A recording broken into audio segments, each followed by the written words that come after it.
देखिए, आदरणीय ममता दीदी 15 साल पश्चिम बंगाल की मुख्यमंत्री रही, तृणमूल कांग्रेस की अध्यक्षा भी हैं। उनसे ये उम्मीद नहीं की जाती थी। तो इस जीत के समय और हार के समय हमारे व्यवहार में मर्यादा होनी चाहिए। आदरणीय शुभेंदु अधिकारी जी को बहुत बहुत शुभकामनाएं। बहुत बड़ा दायित्व उनके कंधों पर भारतीय जनता पार्टी की तरफ से रखा गया है। पहली बार भारतीय जनता पार्टी की सरकार आदरणीय प्रधानमंत्री जी के नेतृत्व में पश्चिम बंगाल में काम करेगी और हम सब बहुत आशावान हैं कि यह सरकार लोगों को सुरक्षा देगी, युवाओं को रोजगार देगी और महिलाएं स्वच्छंद तरीके से घूम फिर सकेंगी। तो कहीं न कहीं मुझे लगता है कि पश्चिम बंगाल में एक नए युग की शुरुआत होने वाली है और बहुत विनम्रता के साथ लेकिन आत्मविश्वास के साथ कह सकती हूं कि आज के दिन करीबन 21 राज्यों में एनडीए की सरकार है। बहुत शांतिपूर्ण तरीके से प्रधानमंत्री मोदी जी का गुड गवर्नेंस मॉडल को कार्यान्वित किया जा रहा है और आगामी दिनों में पश्चिम बंगाल में भी अच्छे काम होंगे और वहां के लोगों ने आदरणीय प्रधानमंत्री जी की कार्यशैली को सराहा है, उन्हें चुना है और वो निश्चित तौर पर खुद की पीठ थपथपाएंगे क्योंकि उन्होंने सही चुनाव किया है।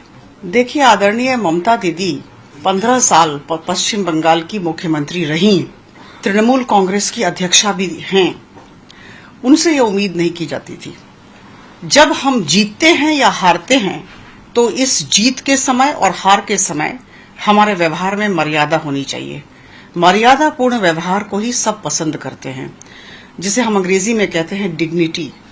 और जिस तरह का उन्होंने व्यवहार दिखलाया, मुझे लगता है पूरा देश उन पर हंस रहा है। ऐसा नहीं है कि पश्चिम बंगाल की मुख्यमंत्री का जो चेयर है या जो उसकी कुर्सी है उस पर उन्हीं का अधिकार है। जो योग्य है, जिसे लोग चुनेंगे, वही उस कुर्सी पर बैठेंगे। तो मुझे लगता है ममता दीदी को परिपक्वता के साथ व्यवहार करना चाहिए और जिस तरह से उन्हें एग्जिट डोर दिखाया गया, मुझे लगता है यह भारत के इतिहास में बिरले ही हुआ होगा। तो सारा देश उन पर हंस रहा है और जो गरिमा, जो मर्यादा की अपेक्षा ऐसे परिपक्व नेता के साथ से आशा की जा रही थी, वो मिला नहीं देखने को। तो कहीं ना कहीं मुझे लगता है तृणमूल कांग्रेस ने खुद को उनके इस व्यवहार से नीचा दिखा दिया। मैम, समाजवादी पार्टी के सांसद अखिलेश यादव एक बार फिर इलेक्ट्रोल सिस्टम पे सवाल खड़ा किया है, क्या कहेंगे? देखिए, वो तो अपनी कुर्सी बचाएं। आगामी वर्ष उनके यहाँ चुनाव है, उत्तर प्रदेश में चुनाव है और पहले तो अपने गिरेबान में झांकें क्या चल रहा है वहां। पश्चिम बंगाल आए थे ममता दीदी को के आंसुओं को पोंछने के लिए। मुझे तो ऐसा लगता है कि उन्हें अपने घर में काम करना चाहिए और अपनी स्थिति को सुधारना चाहिए। उनकी स्थिति बहुत खराब है, मैं कह दूं उनकी स्थिति बहुत खराब है, बार बार कहूंगी, अपनी कुर्सी बचाएं। उत्तर प्रदेश में जो उनकी स्थिति है, मुझे लगता है कि उनको सुदृढ़ करने की जरूरत है। वो अपने ऊपर केंद्रित हो, काम करें और बड़ी बड़ी बातें न करें। हम जानते हैं कि उनकी स्थिति क्या है। आखिरी सवाल, ऑपरेशन सिंदूर 1 साल पूरा हो चुका है, भारतीय जवानों के अदम साहस का वो प्रमाण है, उसके बारे में आप क्या कहेंगे? देखिए, ऑपरेशन सिंदूर में आदरणीय प्रधानमंत्री श्री नरेंद्र मोदी जी के द्वारा करीबन 7 टीमों का गठन किया गया था, सांसदों की टीम, और हम सब विभिन्न देशों में गए थे। मुझे भी सौभाग्य प्राप्त हुआ था। हमें फार ईस्ट भेजा गया था, साउथ ईस्ट और फार ईस्ट के नेशंस में हम गए थे। जापान, कोरिया, इंडोनेशिया, इस क्षेत्र में हम लोग गए थे। तो मैं तो कहूंगी कि हर जगह भारत के शौर्य का डंका बज रहा था और अभी भी बज रहा है।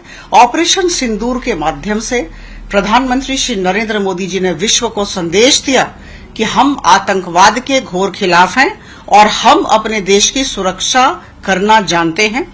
अगर हमारे देश को कोई आंख दिखाएगा तो निश्चित तौर पर उस देश में घुसकर हम उन्हें मारेंगे। बार बार उन्होंने इस बात को कहा है। मैं आज ऑपरेशन सिंदूर के वार्षिक मैं कहूं उत्सव तो नहीं कहूंगी, एनुअल जो हो रहा है उस पर मैं निश्चित तौर पर यह सबको याद दिलाना चाहूंगी कि प्रधानमंत्री के मत में हमारे देश की सुरक्षा हमारी सर्वोच्च प्राथमिकता है।